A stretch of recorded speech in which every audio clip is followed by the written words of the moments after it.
Thank you. Right now at 6, Missouri Southern transports 4 state residents to Tokyo for their Japan Day celebration, and we are checking out all the Far East fun. The 4 states' most watched news starts now. Well, thanks so much for tuning in. Let's start off the show with a look at your first weather. Here is meteorologist Nick Kelly. Nick. We had a bit of a stormy start this morning, as Doug advertised the other night, Mike. Fortunately, we've been drying things out throughout the course of the day and getting some peaks of the sun before the cloud cover builds right back in later tonight, and certainly setting the stage for a stormy Sunday that we need to keep a close eye on. Just a couple of showers I'm seeing north of Stockton Lake around the Harry Twin Reservoir. That is about it to get this evening started, but that was the morning bands of rain and thunderstorms that rolled on through. Thankfully, nothing severe, but once this cold front starts heading our way by tomorrow afternoon, late and into the evening, that's going to be our next chapter storms, and it will bring a severe threat our way. In the meantime, though, the warm front slipping through, creating a contrast in temperatures from 66 to Stockton Lake to 78 down in Jay, Oklahoma. And with this warm front still working in, we're not going to see a big drop in temperatures tonight. Most of us starting out around 70, but we'll fall into the 60s for the evening hours, Mike, before we all bottom out around 66. We're going to focus primarily on our severe threat tomorrow when we return here in a bit. All right, sounds like a plan. Thank you, Nick Kelly. The wife of injured Baxter Springs firefighter Malachi Brown has provided an update on Malachi's recovery. Brown was severely burned last week when he was responding to a structure fire and was flown to a burn unit in Springfield to heal. According to Brown's wife, Malachi is having some difficulties and is being treated for pneumonia in both of his lungs. She says that doctors have told her Malachi's condition is likely to get worse before it gets better, but they are confident he will ultimately recover. The Baxter Springs Fire Auxiliary is asking 4-staters to keep Malachi in their thoughts and prayers. Missouri Southern transported 4-staters to Tokyo for their Japan Day celebration today. For the fall semester, the university has been celebrating Japan through numerous activities, but they decided to take a single day to put all those activities together for their Japan Day celebration. The event organizer is originally from Tokyo and is using her own experience to give people a taste of real Japanese culture. And I have a few people from Japan. And just wanted to show there's a lot of things that misleading about Japan, Japanese food culture. So I thought show what I know about. Some activities have included a sword demonstration, trying out Japanese foods, and a kimono fashion show. Investigators are still working to piece together what led up to a fatal shooting on a New Mexico film set. The tragedy happened just a few hours after some of the crew members walked off the production because of working condition concerns. CBS's Omar Villafranca has more. Moments before Alec Baldwin fired a prop gun that killed the cinematographer, court documents show Assistant Director Dave Halls handed the actor the weapon and yelled, "Cold gun." The Santa Fe County Sheriff's Office says Halls did not know the weapon actually held live rounds. We have a shot accidentally. Helena Hutchins was shot in the chest and pronounced dead after being airlifted to a hospital. Director Joel Souza was wounded in the shoulder. Kevin Williams has supervised prop guns for 20 years. Generally on set, you have either the prop master or a set armorer who's going to be maintaining chain of control from when the weapons are in the trucks to when they hit the set to when they go to the actor's hands. Investigators are now focusing on the wooden chapel-like structure on the set of Baldwin's Western, Rust. Items of interest include video captured during filming, firearms, computer equipment, and clothing that may still be in the building. Investigators already seized Baldwin's Old West costume, which appears to have bloodstains. The actor says it was a tragic accident and that he's heartbroken over Hutchins' death. CBS News editor Gustavo Sampaio worked closely with Hutchins on a short film. She really was a rising star. I was very impressed and proud of her. I often thought that I wanted to work with her again. In Albuquerque Saturday night, Hutchins' friends and colleagues plan to hold a vigil in her memory. Omar Villafranca, CBS News, Santa Fe, New Mexico. Netflix employees and LGBTQ+ advocates are calling out comedian Dave Chappelle and Netflix for remarks Chappelle made during his recent Netflix special. During Chappelle's stand-up set titled The Closer, the comedian says that gender is a fact and referred to a lesbian woman as a man. He goes on to say he was a, quote, trans-exclusionary radical feminist. Protesters gathered near Netflix's headquarters this week and called out Chappelle for what they say are transphobic remarks. we as trans people and non-binary people aren't getting visibility or respect in the entertainment industry to begin with. And to have something like Dave Chappelle's special not be noted that it's promoting discrimination and hate conversation is very hurtful to the activism and the cause that we're trying to progress ourselves in the industry. Netflix's CEO Ted Sarandos acknowledged the protests, saying he should have responded with more compassion to his employees' original concerns about the Chappelle special, but ultimately believes there is no need to warn people about the show's content or remove it from the streaming service. Rio de Janeiro's famous Christ the Redeemer statue that overlooks the city was lit up in pink Friday night in order to bring attention to breast cancer awareness. Projected onto the statue were messages in Portuguese reminding people of the importance of early detection and prevention. October is the worldwide month for breast cancer awareness. The Neyman Jr. Institute says Brazilian women who detect issues early have a 95% survival rate. It is now time for us to honor one of our many four-state heroes, and tonight we recognize James Hawk of Jane, Missouri. Hawk served as a corporal in the U.S. Army and he fought in the Korean War. Thank you, sir, for your service and your courage. For more information about any of our four-state heroes or to nominate your own, just log on to KOAMNewsNow.com. If your dental benefits Monday morning, 5 a.m. Welcome back to your news at 6. At least 2 people are dead following a bombing in Afghanistan. According to Taliban officials, 2 bombs exploded along a road, killing 2 civilians, including 1 child. The bombs were meant to hit a Taliban vehicle, but no Taliban fighters suffered any injuries. One local official says 2 bodies and 4 injured civilians were rushed to the hospital after the attack. No one is claiming responsibility for the attack, but since the Taliban retook control of Afghanistan, the country has started seeing an increasing number of attacks by ISIS-K militants. Dozens of current and former American Airlines employees gathered at the company's headquarters in Fort Worth on Friday. The group was there to protest President Biden's executive order requiring companies holding contracts with the U.S. government to have their workers fully vaccinated. Protesters chanted and held signs while describing the president's order as unfair and a breach of their freedom. This protest comes just weeks after most major carriers confirmed they will follow the president's order to require their workers to get the COVID-19 vaccines. Airline workers are classified as government contractors under the president's vaccine plan. The rideshare company LYFT received thousands of sexual assault reports over a span of 2 years. LYFT revealed that between 2017 and 2019, they received a staggering 4,000 reports of sexual assault through its app. The data showed that sexual assault reports increased from around 1,100 in 2017 to 1,800 by 2019. But the company said that since the bookings also significantly increased at that time, it actually resulted in a 19% drop in incident rate. They also say that more than 99% of their rides were incident-free.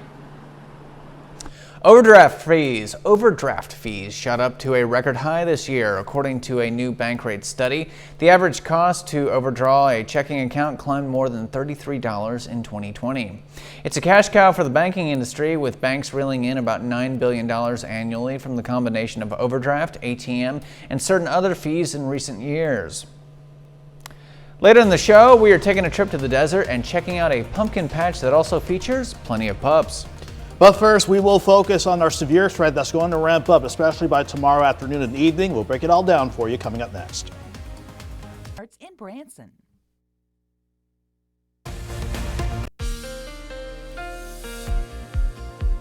We kept things pretty quiet once we got past the morning round of rain and storms this afternoon, and that did kind of have an impact on temperatures. Looking back over the past 36 hours, with the dry start we had to our Friday morning, it was downright chilly with upper 30s to lower 40s to start the day out before we saw highs nicely topping out in the lower to middle 70s. But with all the clouds, the rain and the storms this morning, we only dropped back into the upper 50s this morning before we saw some sunshine break out and push highs back to about 72 degrees. But as Doug said the other night, thunderstorms erupted right on top of the region and it just kept on going through the morning hours. But we're mainly keeping things quiet as we continue through the rest of the evening, at least to get things started. As far as rain that we've seen from this morning, almost pushing an inch on the average. And needless to say, plenty of us saw more than an inch of rain in some spots. That's why we had a few areas with flash flood warnings throughout the course of the day. But those have expired once we hit the top of the 6 o'clock hour. And at the very least, we're starting this evening out with not a lot of action on the radar network. But I guarantee you this is going to get another workout as we go into tomorrow. For now, though, we're trying to see some cloud cover build back in from 7th and Range Line, but we're looking okay. We're looking dry at the 6 o'clock hour. 70 degrees, southeast breeze at 11, and the humidity sitting at 73%. We actually have a contrast in temperatures, quite a contrast, from mid-60s around Fort Scott, Nevada, and Stockton Lake to upper 70s once you hit Independence, Nowata, Veneta, 76 in Grove, and 76 down in Jay, Oklahoma. So that's a warm front lifting through, and that means we're actually going to have a mild evening and a mild night, as lows eventually will drop back into the mid-60s. But the main focus that we're going to focus on here for the next 2 minutes is our storm system at the surface. You can see the counterclockwise swirl over central Kansas. That's where the brunt of the system is. We're getting the warm front lifting through now. That's what allowed us to warm up throughout the course of the day. But now we'll have to keep our eyes on the cold front. That will reorganize and waste no time heading our way during the afternoon. Plus, upstairs, it's not this upper level low near Edmonton and Vancouver, Canada. It's a developing upper low near Utah, northern Utah. That's going to strengthen past to our north and west as the front rolls on through. And unfortunately, that's setting us up for a low to elevated severe threat. You can see how it affects mainly the eastern half of the viewing area. So when can we expect this to unfold? I'm thinking the prime time here will be 3 in the afternoon until 8 o'clock. So it's just a 5-hour opportunity for any strong to severe storms. But the ones that do fire up, they will have a risk for wind, hail, and we can't rule out some isolated tornadoes with the setup that we've got in place. But at least we'll keep things quiet to start the evening out. But the system out west, before it starts to really push in, could bring in a few storms overnight. Not looking at anything too strong, certainly not expecting anything severe, but it will help with the mostly cloudy skies to keep temperatures in the mid-60s to start the day out. Here's noon. We're dry to start, but the cold front will be starting to work through our western counties. Here's 3 o'clock. You can see the storms scattered in nature. These will probably be supercells firing up as we go late into the afternoon. And by 5 o'clock, they're going to try and consolidate into a line. If they can do that, this will be mainly a wind threat as the storms work into Missouri. But if we have any broken parts in the line, they could still probably produce a tornado threat and a hail threat. But you can see how once we get on the backside of the system, 8 o'clock, we're done. So, to recap temperatures, we'll drop to 66 in the morning, 75 by noon. Afternoon highs right around 78 degrees with a good southwest wind throughout the day. And a reminder again, the alert day, that's where the storm chances Sunday afternoon and into Sunday evening. Then we're dry Monday and Tuesday, 63 Monday, 74 on Tuesday. We'll watch for another system by the middle of the week, Mike, but that will certainly keep things feeling like fall with upper 50s for Thursday and 60s going into next weekend. Hey, I got my wish. Fall weather is finally here. Thank you, Nick Kelly. And coming up in sports, Missouri Southern and Pitt State football hit the road. Lions coming off a big win over Central Missouri last week, facing Emporia State today. Those highlights are coming up. Plus, Carl Junction hosts McDonald County in the district tournament semifinals. That's next. Nick Kelly.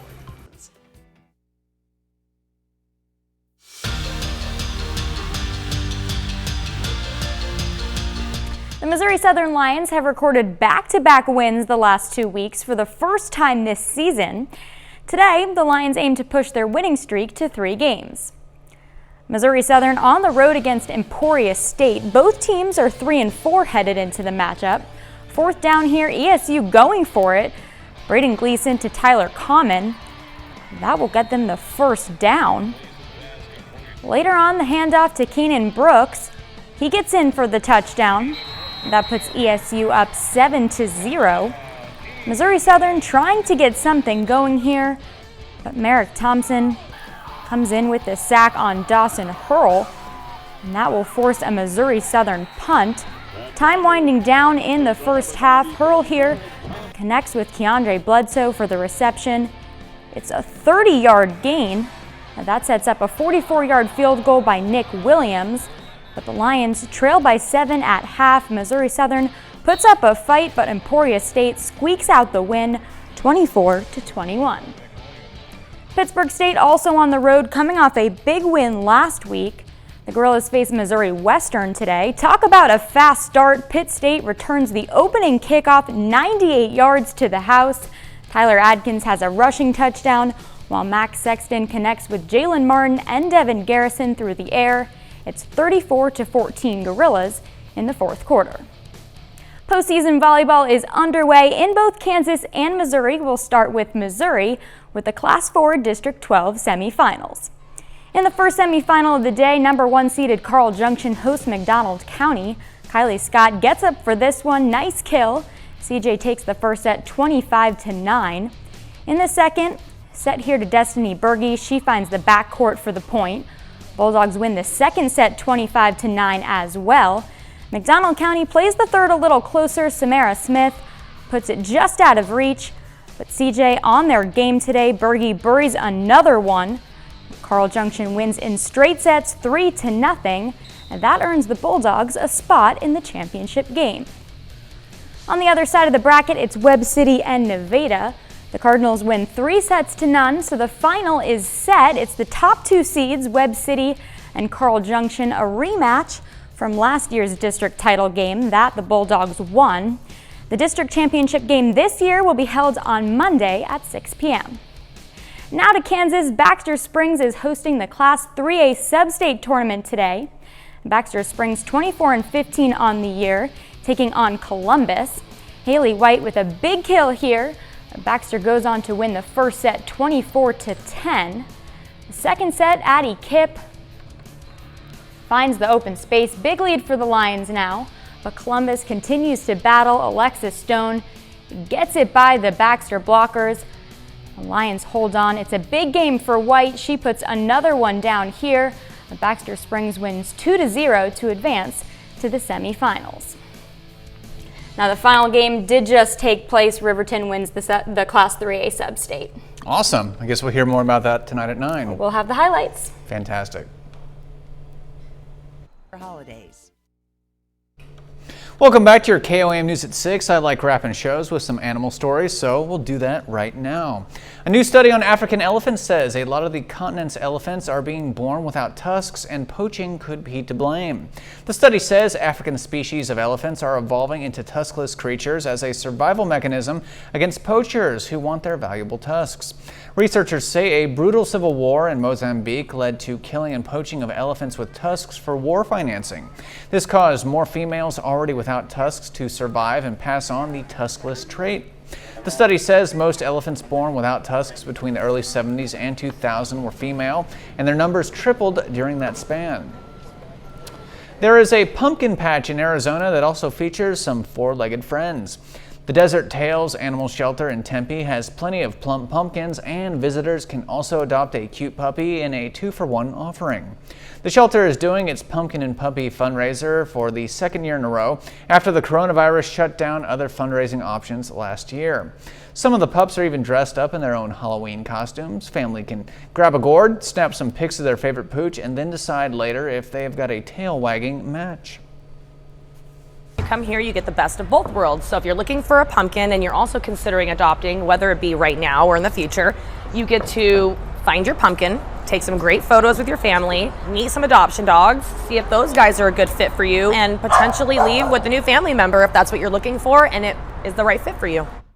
Sounds like a good time to me. The shelter will be open every day of the week for all the fun and activities, and all the way through Halloween, proceeds will go towards shelter operations. All right, Danny Terzer, final sports thoughts. Carl Junction beats McDonald County in the volleyball semifinals, so they're headed to the district championship game, which will be on Monday. That's a big deal. Way to go, CJ.